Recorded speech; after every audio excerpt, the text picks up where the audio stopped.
그리스도의 이름으로 기도합니다. 할렐루야. 우리 옆 사람 보면서 사랑합니다, 축복합니다, 평화를 빕니다. 자, 시작. 내가 지금 놀라운 걸 발견했어. 놀라운 거. 부부끼리는 사랑합니다 할 때 안 쳐다보래 이렇게.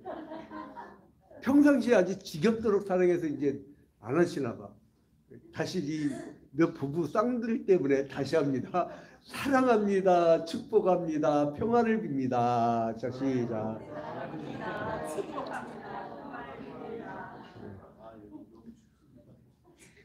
그 지난 한 주간 동안 이쁜 교인들이 있어요. 누구냐면 신방을 요청하고 또 상담을 요청하고 목회자를 괴롭히는 사람들, 우리 김은수 구역장님 막 이런 분들 막 신방 가자고 하고 막 누구 전도 대상자 있다 하고 좀 목회자를 괴롭혀야 돼, 괴롭혀야 돼. 예? 그래서 이제 그런데 제가 어제 큰 깨달음을 얻었어요. 중서울로에 장로회 정기총회가 있어서 그 장로님들이라고 하면 대단한 분들 아니에요. 뭐가 대단하냐면 직업은 천차만별이에요.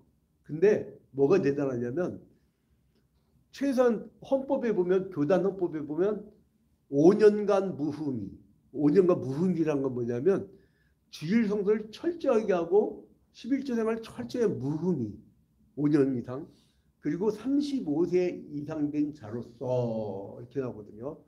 그리고 교인들이 3분 이상 투표를 해줘야 돼. 또 우리가 장로 고시를 봐요, 노회에서. 그래서 닦여진 사람들이라 그 교회에서 보통 얘기들이 아니에요.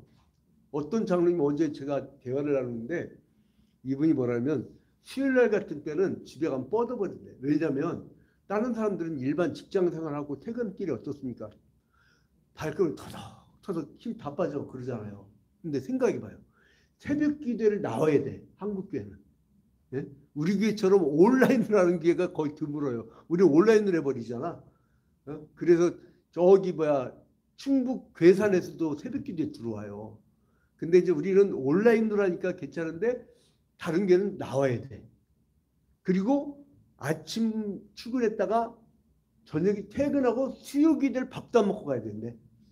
그러니까 새벽 기도 갔다가 출근했다가 퇴근길에 또 수요 기도도 또 직접 가야 돼.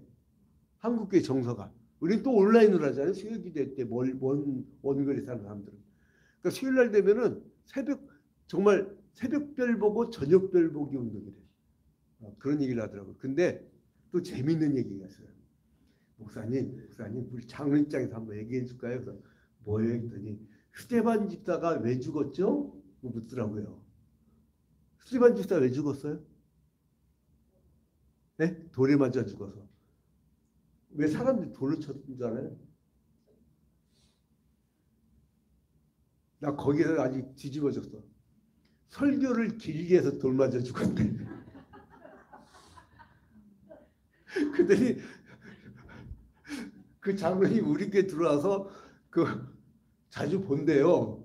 근데 이분이 뭐라 하냐면 페이스북으로 보는데 목사님은 돌 맞아 죽지 않겠더라고요. 그러더라고요. 그래서 제가 결심을 했죠. 돌 맞아 죽지 않기 위해서는 시간을 엄수하자. 최소한 12시 정도에는 예배를 딱 마치는 그렇게 얘기했구나. 근데 이제 이 기독교 역사를 보면요. 주로 죽임을 당해요. 구약시대 때는 선지자들이 고지껏대로 하나님 말씀만 전하다가 듣기가 싫지. 여러분, 하나님 나라의 그 원칙이 세상 나라에 적용이 됩니까? 안 됩니까? 적용이 안 돼요. 레기 13장 25절 보면 토지는 내 것이라. 토지를 매매하지 말 것이며. 토지는 하나님 거라고 했어요. 이게 원래 여러분 성경 정신이에요. 그래서 기독교 정신이 살아있는 나라들은 토지 공개념 제도나 주택 공개념 제도가 잘 돼 있어요. 나 우리나라 신기한 걸 봤네. 내가 한번 글을 썼던 건데 우리나라 지금 저출생 때문에 큰일이잖아요. 30년 뒤면 그 민족이 거의 없어지고 50년 후 되면 한민족 자체를 못 찾아볼 수도 있다네요. 근데 저출산 때문에 걱정인데 10년간 예산이 얼마나 들었나 했더니 10년 동안 230조 원. 230조 원. 저출산 대책 때문에. 근데 그중에 10분의 1만 써가지고 결혼한 아이들 아파트 줍니다 라고만 했으면, 자, 이충민 결혼하면 아파트 줄게 그러면은 어떻게 할 거야? 얼른 하지. 얼른 하지. 그리고 그 예산에다 플러스 아이들 한 명 출산할 때마다 2억씩 줄게요. 그러면은 230조 원의 절반 갖고도 애들이 차고 넘치게 만든대요. 애들이. 봐봐요. 아파트 준다고 얼른 결혼한다고. 어? 양세정 간호사 중환자실에서 바쁘지만 아파트 한 채 25평짜리 아파트 한 채 준다고 하면 시집 얼른 가. 얼른 가. 예? 올해는 우리 교인들 국수 먹게 해줄 줄로 믿습니다. 근데 아무튼 간에 어? 이 뭐야, 희한한 나라야. 희한한 나라야. 그래서 저출산 극복 홍보하는 광고에서 돈을 떼도 벌었다는 거죠. 이게 또 광고 공사하는 데는 아주 희한한 나라예요. 그냥 개념을 토지 공개념으로 그냥 다 똑같이 그냥 결혼하면 집 주고 그리고 아이들 교육비 주고 그러면 끝나. 그냥 돈 줘버려. 그러면 끝날 거를 자기들이 갖고 뭐 하는 거야 지금. 이래갖고 내가 좀 저게 뭐야, 위에서 볼 때는 별로 반갑지 않은가 봐. 근데요, 그러다 그렇게 외치는 거예요, 여러분. 그러니까 선지자들이 야, 니들 이렇게 가난한 자 핍박하고 그리고 너희들이 이렇게 하나님 말씀을 어기고 그리고 절기를 멸시하고 이 제사를 가지고 너희들이 장난질 치는구나. 너희들 화했을 진적이었다고. 그러니까 듣기가 싫으니까 이 이사야는요 톱을 쓸어갖고 죽여버렸대. 듣기가 싫으니까 왕들이. 그냥 막 죄다 보면 불행한 게 죽어. 테르야는 구약의 마지막 선지자잖아요. 테르야는 어떻게 죽임을 당했어요? 참수당했잖아요. 참수. 왜 참수당했어요? 괜히 헤롯 안티파스가 동생 헤롯 빌립의 그 여자 부인을 데려다가 제수씨를 데려다가 그 부정한 관계를 맺고 자식도 부정한 자식을 낳으니까 회개하라 하고 막 그러니까 듣기가 싫은 거야. 그래서 죽여버린 거 아니에요. 근데 이 세례 요한을 두고 여러 각도가 있어요. 세례 요한을 두고 먼저 말라기 선지자가 4장에서 지난주에 봤죠? 말라기 선지자가 이미 엘리야라고 표현했고, 그죠? 이게 지난주 결론 부분에 핵심입니다. 여러분들은 대한민국에서 세례 요한에 대한 설교나 신학적 연구에서 총망라된 모든 것들을 다 하고 있는 거예요. 아마 여러분 인생에서 굉장히 좋은 기회가 될 거예요. 왜냐하면 요즘에 제가 시간이 많아. 그럼 목사가 뭐예요? 시간 많으면. 시간 많으면 뭐 할 거예요? 그래서 연구를 또 요즘에 또 깊게 하네. 그래서 이제 감사하더라고요. 그런데 감사해. 근데 이 세례요한 저도 이게 새로 연구한 게 많아요. 근데 보니까 이 말라기 같은 구약에서 전체에서 얘기하는 게 있고요. 그리고 구약에서 얘기하는 게 있고, 그리고 이제 신약 시대로 넘으면 예수께서 또 평가를 하십니다. 예수께서. 그리고 종교 지도자들이 있어요. 종교 지도자. 이거는 반 그리스도죠. 이건 유대교이라고 유대교. 이 사람들은 이 사람들이 바라보는 눈이 있어요. 자, 그리고 세례요한의 제자들,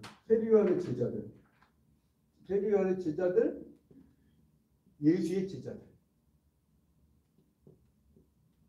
이제 이런 각도가 있어요. 사람 각도가 여러 가지죠. 그러니까 구약에서 바라보는 세례요한, 제자들이 바라보는 세례요한, 종교 지도자들이 바라보는 즉 유대교인들, 그리고 예수와 제자들이 바라보는 세례요한, 이렇게 여러 각도가 있어요. 자, 그런데 예루살렘에서 이렇게 보니까 건방지게 왕한테 막 도전하고 막 회개하러 가면서 성전에 있는 사람들 뭐 독살 자식들이라고 막 도전하네. 기득권에 대해서.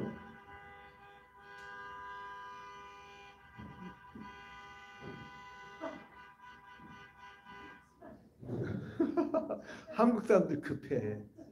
불과 몇 초 사이니까 한 5초 정도 살짝 와갖고 차 좀 치워주세요. 그러면 될 거를.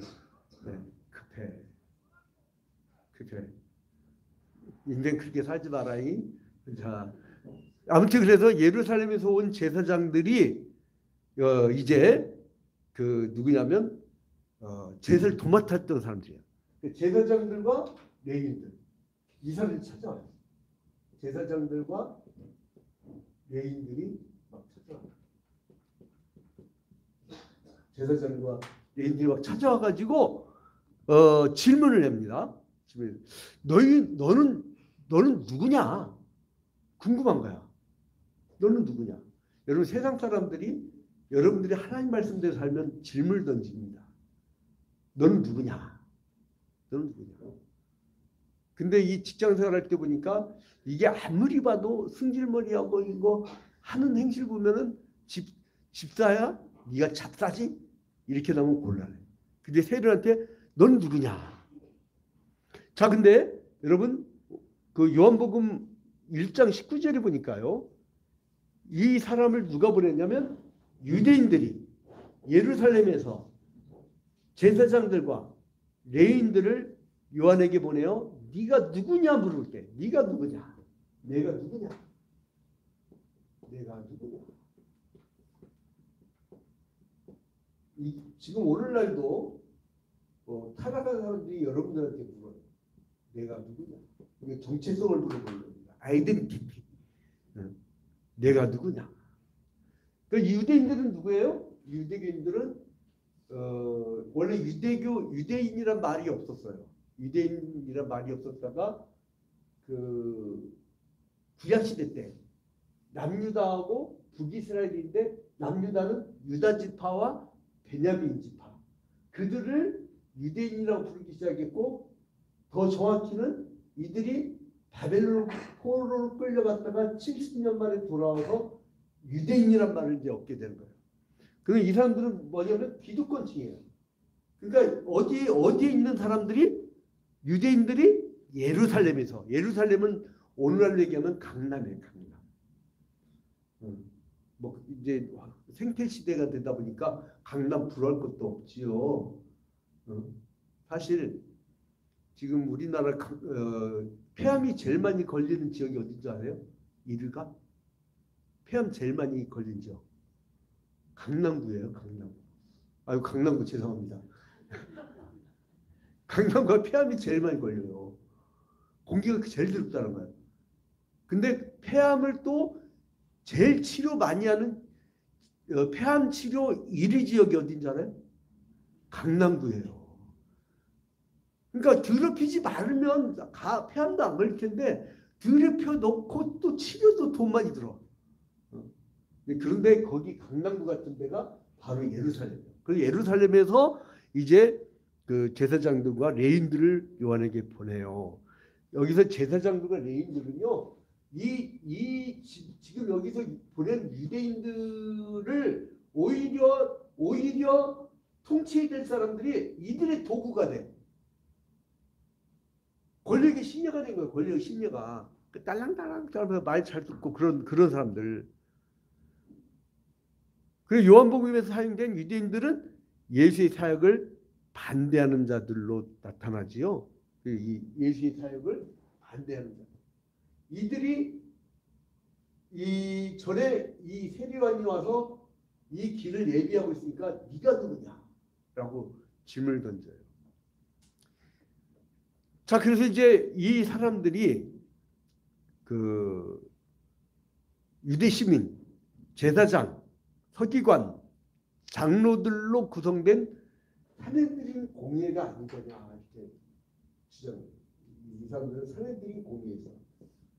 그러니까 지금 오늘날처럼요. 오늘날 그 우리 대한민국 자유민주주의 국가의 장점이 뭐예요? 사법, 행정, 입법이 다 독립돼 있죠. 그래서 이렇게 독립이 되는데, 그래서 어느 나라가 제일 위험한 나라냐? 사법과 행정과 입법을 다 쥐고있는 사람이죠.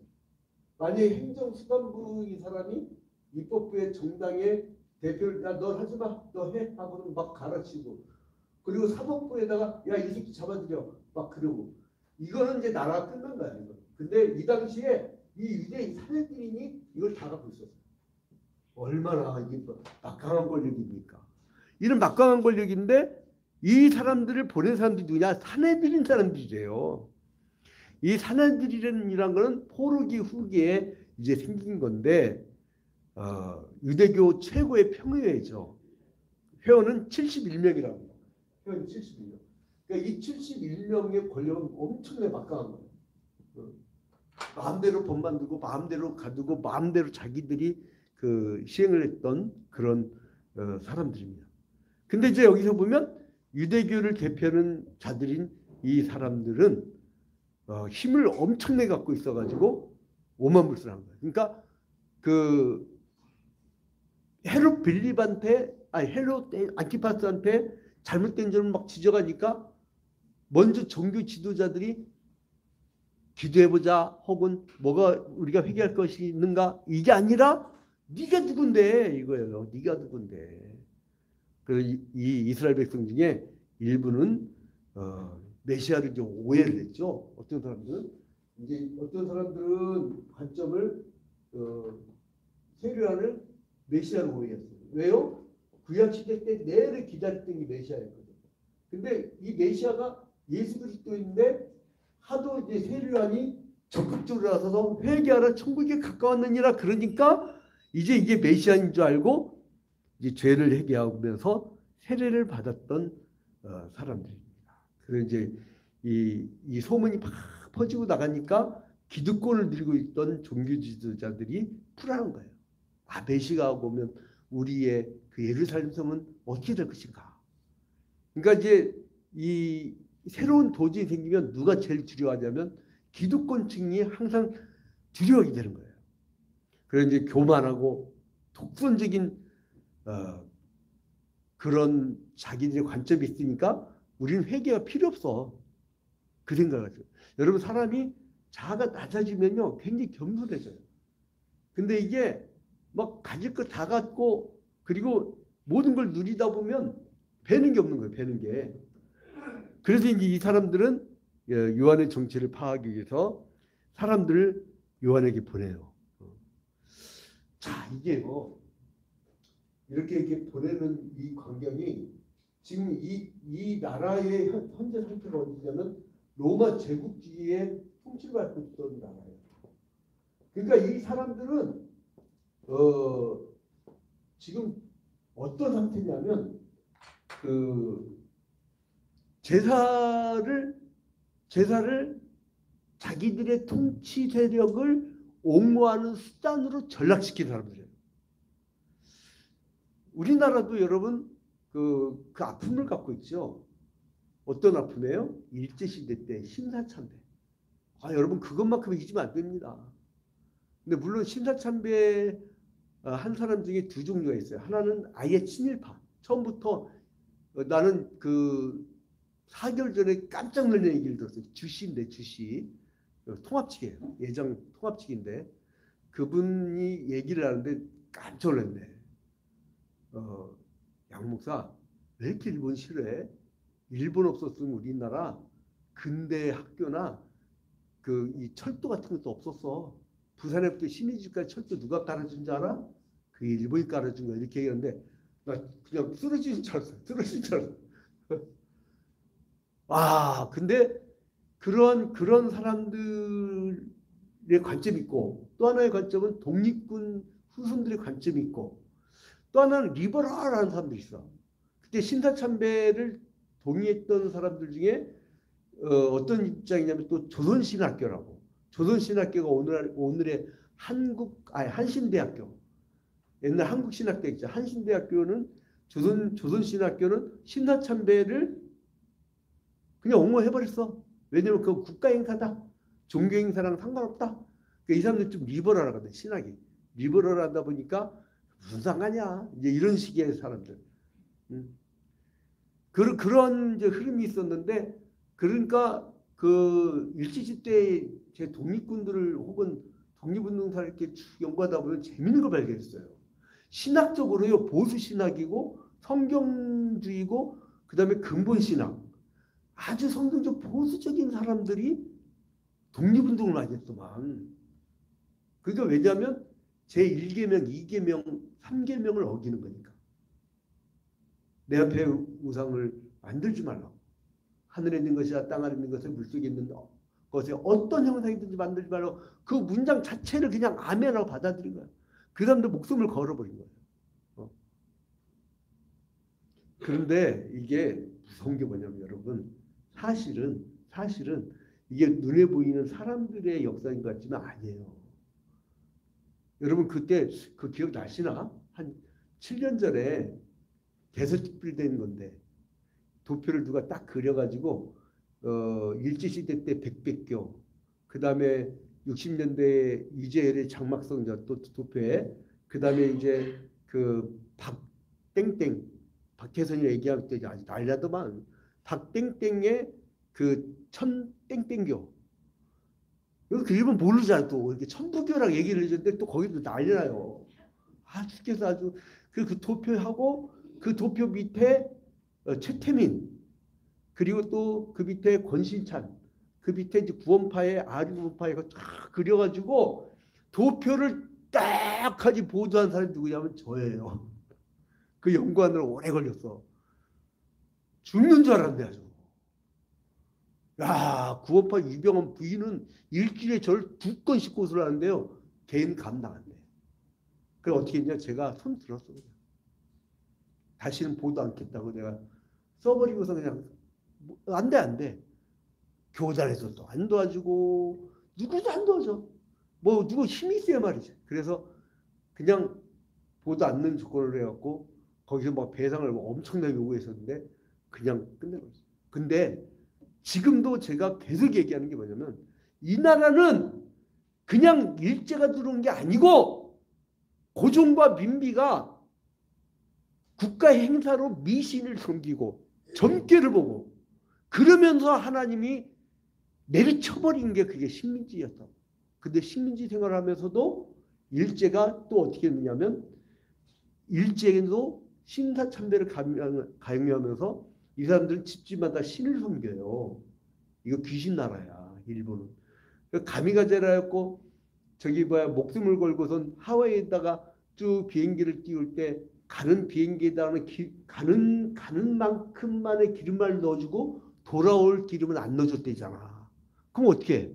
가고 막 폭격하고 못 돌아오니까 그냥 비행기가 함께 자기도 그냥 자폭하는 거지. 배 하나 더 파괴하고 비행기 하나 더 파괴하고 자기도 죽는 거예요. 그런 무서운 인간들입니다. 그러다 보니까 원래 동학의 후예들이 원래는 막 민족 의식을 갖고 참여적이었던 그 동학군들이 나중에 뭘로 바뀌냐면 백백교로 바뀌어요. 뭐냐면 동방의 귀인이 온다. 그런 말 많이 듣죠, 여러분. 동방의 귀인. 그거예요. 그래놓고 이제 곧 이제 종말이 오니까 너희들은 다 산으로 피해라. 그리고 산으로 온 사람들 착취하다가 이 사람이 거지되면 죽여버려. 그래갖고 시체가 막 어마어마하게 때려요. 시체가 그냥 무슨 모래 아래 모래 줍듯이 나오더래요. 그러니까 엄청난 그게 그런 영향들, 그러니까 이 세상의 아픔을 현실 속에서 극복하지 않고 이 피신케 하는 그런 이상한 이단들이 나중에는 그 종말론을 주로 이용했어요. 종말론. 뭐 증거장막, 유재열의 증거장막, 그 다음에 이제 박태섭의 천부교, 그 다음에 최태민 그쪽의 계통, 그 다음에 권땡땡의 구땡땡, 구원파라고 또 얘기했다가 또 골치 아프니까. 근데 이 미신들을 탓하지 않고는요, 지금 이 종교제자 유대교도 마찬가지예요. 이 사람들이 구약시대 때 가졌던 것을 갖고 있지 않고 이 사람들은 전통이에요. 전통, 국가 전통 완전히 달라집니다, 여러분. 여기 구약시대 때에 모세가 했던 것을 생각하면 안 돼요. 이들이 완전히 미션화됩니다. 그와 마찬가지 우리 한국도 이 미신의 제국, 미신의 제국. 이거 타파 안 하면요. 하나님이 어떻게 또 손댈지 몰라요. 우리가 정신 바짝 차리고 우리나라 자체에 미신이 들으면 안 되는 거예요. 내가 깜짝 놀란 게 12년 전에 우리 선배가 백공, 만공, 중간에 뭐겠어요? 땡공, 땡공이라고 하는 어떤 사람이 그 용산에다 크게 자기가 뭐를 건물을 딱 해놓고 그 앞에 자기가 대통령 세울 거라고 이래가지고 거기 추정하는 또 그런 미신 대력들이 또 이렇게 파헤치고 내가 그거를 10몇 년 동안 우리가 추적하고 듣고 한 게 백백교, 유재열, 박태선, 최태민, 권신찬 아주 막 이런 미신의 흐름들이 지금 가득한 나라가 돼버렸어요. 무섭습니다. 여러분 영의 세계는. 여러분 자녀들 있죠? 교회 한다 이거 내버려둬 봐요. 가보면 성경이 10계명하고는 완전히 다른 인생이 돼버렸어요. 오늘날 주일학교가 무너지고 있죠? 주일학교 거치지 않고 자란 아이들 봐봐요. 지금 아이들은요. 지금 40%가 외로움증이 있다고 합니다. 자, 근데 아무튼 이래서 물어보는 거야. 네가 누구냐? 아니 지금 구약에 예언된 대로 엘리야로 예언된 세례요한이 왔는데 네가 누구냐? 얘들이 몰라. 말씀을 몰라. 가르친 적도 없어. 배운 적도 없어. 그 수구 기득권 종교 지도자들이 자기들이 불안하니까 믿음을 가진 사람들의 어떤 질문과 그 답변과 전혀 다른 거예요. 뭡니까? 왜 살지? 왜 살지? 분명한 뜻이 있는데 하나님 뜻을 성취하기 위해서 살고 하나님께 영광 돌리기 위해 살고 천국 가기 위해서 살아야죠. 분명한 답이 딱 있잖아요. 근데 왜 살지? 네가 누구냐? 그리고 날마다 수고하고 땀 흘려 돈 벌어서 못하지? 여러분 이 땅에서요. 이 땅에서 여러분의 존재는 굉장히 중요한 존재입니다. 오늘 하루하루 삶이라는 게. 그러니까 뭐냐면 나도 행복하게 살고 없는 자도 구제하고 하나님의 뜻에 따라 많이 쓰기 위해서 돈을 벌어야죠. 이거 딱 답이 있는데 그렇게 하잖아. 근데 이제 예수께서는 이 세례요한에 대한 비정을 합니다. 자, 이 세례요한에 대한 얘기를 할 때 요한복음 3장 30절을 얘기 안 할 수가 없는데요.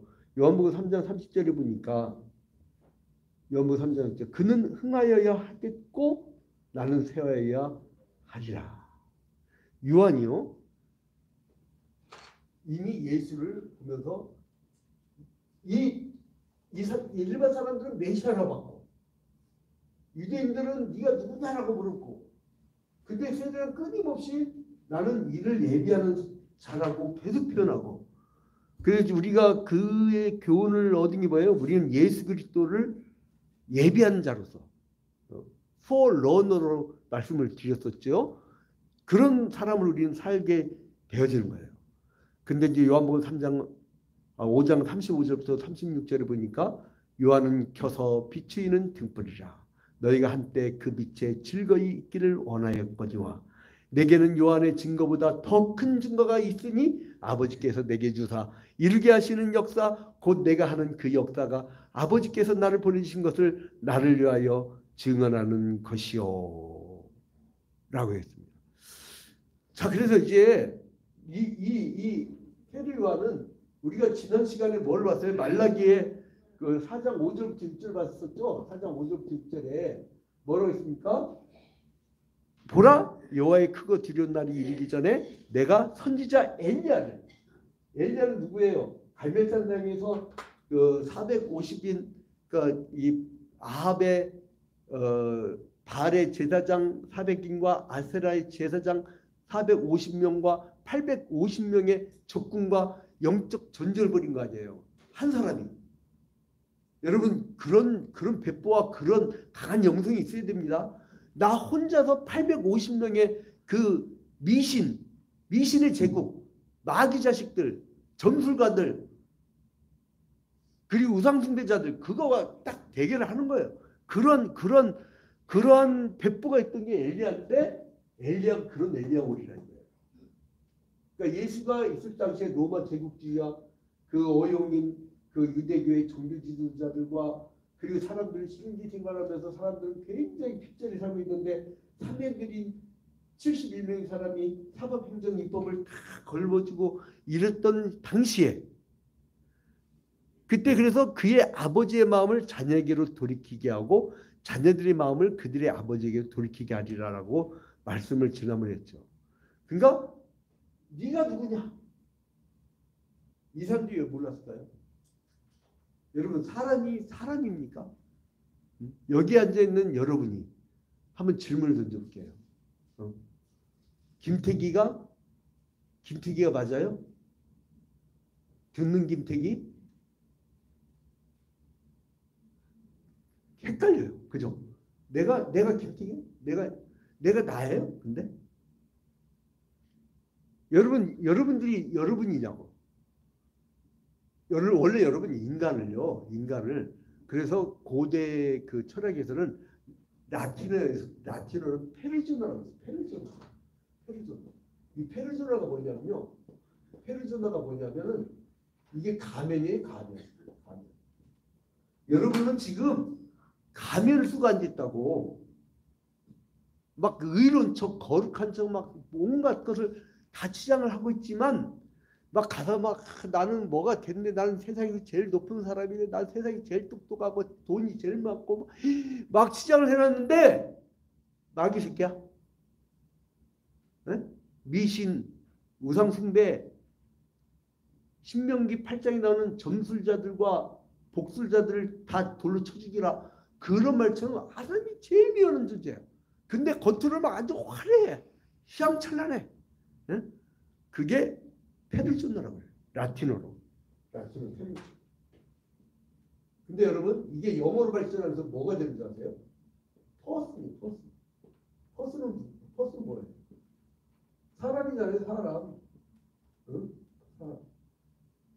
이게 영어로 이렇게 발전하고 그 다음에 이 사람이 갖추고 있는 것이 뭐냐면 퍼스널리티예요. 퍼스널리티 뭐예요? 성격. 그러니까 이 사람이 자기의 밑바닥은 뭐 알 수가 없어요. 결혼 생활 10년 해봐도 20년 해봐도 30년 해봐도 알 수가 없어. 밑바닥이 보이질 않아. 그래서 이제 우리 그때 그 주평교회 우리 정기석 선배, 정기석입니다. 이 정기석. 이기석이라는 분도 있던데 정기석 그 선배가 뭐라 했냐면은 결혼 생활 10년 동안 했는데 부인 얼굴을 보고 콩닥콩닥 뛰면 그건 심장병 환자래. 나 그걸 읽지를 못하는데. 그러니까 이 사람은 가려져 있다고 할까요? 그러니까 이 사람들이 네가 누구냐? 내가 나를 몰라. 내가 아니야. 근데 여기에서 이 세례 요한에 대해서 요한복음 1장 오늘 우리가 봤던데 1장 23절에 보니까 이 사람이 지금 상태에 대해서 나오는데 이르되 나는 선지자 이사야의 말과 같이 주의 길을 곧게 하라고 광야에서 외치는 자의 소리로라.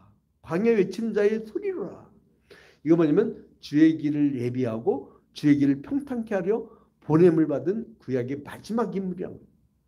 그런데 예수님께서 자기에게 오는 걸 보고 뭐라고 하냐면 29절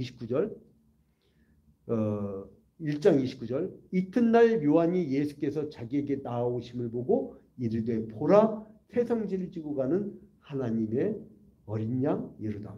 이제 그 세례 요한이 보고 보라 세상죄를 지고 가는 하나님의 어린 양이로다. 그러니까 벌써 이미 세례 요한은 그냥 로마 제국이나 그냥 예루살렘의 종교지도자나 아니면 헤롯 왕국에 대해서 그냥 도전했던 것이 아니고 영적으로 확실하게 딱 대변한 거예요. 이 사람이 영적으로 확 대변한 거예요. 이거 뭐냐? 이 세계에 있는 사람들은 세상 죄를 지고 가는 어린 양임을 볼 줄 알았던 사람이에요. 비록 내가 짧고 내가 가방끈 짧고 돈이 없고 내가 힘없는 자처럼 보이지만 본질을 제대로 보는 사람이 그 사람이 이 세상에 최고 가는 사람이란 거예요. 많이 갖고 많은 지식 갖고 많은 힘을 갖고 있는데 귀신 쫓아다녀.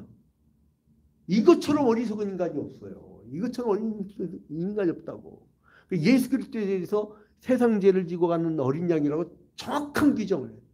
여러분 예수를 믿어도요. 정확하게 믿으시라고. 정확하게. 지금 신천지들 자료가 제 지하에 얘네들 안에다가 그걸 소위 말하는 빨대라고 하는데 누구나를 집어넣었어. 그래서 아예 기초부터 공부를 시켰어. 그래서 자료를 다 빼왔어요. 지금 제가 지하에 자료가 다 있는데 그걸 보고 내가 깜짝 놀랐네. 나는 뭐 대단한 게 있는 줄 알았어. 이야, 이거는 세계 역사상 이렇게 엉망진창인 신학도 없고 여기저기 다 따왔더만. 다 따왔는데 엉망진창에다가 책이 없고 세상 철학적 논리도 안 맞고 그거를 또 막 우르르 가서 배우는 거야. 아주 난 그래서 너무 불쌍한 거예요. 여러분 한번 따라합시다. 예수를 믿어도 정확히 믿읍시다. 세례 요한은 이렇게 사람들이 네가 누구냐 할 정도로 몰려있는 사람인데 정확히 알았단 말이에요. 보라 세상 죄를 지고 가는 하나님의 어린 양이로다. 십자가를 짊어지고 골고다로 걸어가신 예수를 바라보고 또 세상 사람들의 죄를 계속하여 이제 십자가에 달려주신 그 예수 그리스도. 그러니까 세례 요한에게 질문하러 온 제사장들과 레위인들도 계속 질문만 했지 세례 요한이 아무리 바르게 일러주어도 믿지 않았기 때문에 담담하게 결국 돌아가게 돼요. 믿음이 없으면 성경 백날 봐도요. 여기에 뭐가 들어가지라. 그 믿음이 중요해요. 믿음이. 자, 그래서 성공하는 사람들이 공통점으로 하면 잘 경청한다는 겁니다. 그래서 세례 요한은 그 시대 사람들에게 있어서 질문의 대상이었는데 그 다음에 초대교회 사도들에게 너희가 무슨 권세와 네 이름으로 이 일을 행하느냐라고 로마에서 얘기했다고 하잖아요. 자, 여러분 이제 우리가 결론을 맺도록 하겠습니다. 끊임없는 질문이 우리에게 옵니다. 네가 누구냐? 세례 요한처럼 메뚜기와 꿀을 먹고 가죽옷을 입고 별 볼품 먹고 저 사람은 아무 이 세상 아니 여러분 세례 요한이 지금 배움이 뭐가 있어요?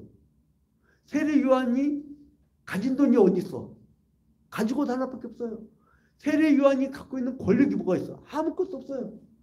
근데 세례 요한은 전 인류 역사상 가장 본질적인 것을 볼 수 있었던 눈을 갖고 있었어요. 그래서 하나님의 나라의 큰 자인 거예요. 근데 세상에 권력을 다 쥐고 있고 세상에 권력이란 권력, 돈이란 돈, 그리고 모든 이 힘을 다 갖고 있는 사람들이 본질을 모르고 네가 누구냐? 헛질문을 헛질문. 제가 철학을 전공하면서 지금까지 철학의 본질이 뭡니까? 진리가 무엇이냐? 왜 사느냐? 이거잖아요. 근데 그 질문은요. 40년 전에도 내가 들었고요. 그리고 2500년 전 탈레스가 철학을 처음 만들 때부터 지금까지 사람들이 진리란 무엇이냐? 답을 주질 못해. 답을 주지 못해. 네가 누구냐? 답을 주지 못해요. 여러분 세상에 답을 얻어봅니까? 갈팡질팡 당황하지 말고 우리 예수 그리스도의 복음으로 답을 얻어가는 여러분이 되시기를 주님의 이름으로 축원드립니다. 우리